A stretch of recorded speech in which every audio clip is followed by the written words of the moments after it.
Hi, I'm Eli, and this is how I use the corpus of contemporary American English. Sometimes I'll have a word in my draft that I'm not sure about. Maybe I'm worried it feels too informal or has a connotation I'm not aware of. I can use the corpus to check.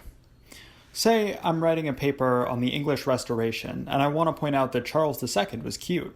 I mean, just look at that hair. But I'm not sure that that's the right tone for an academic paper.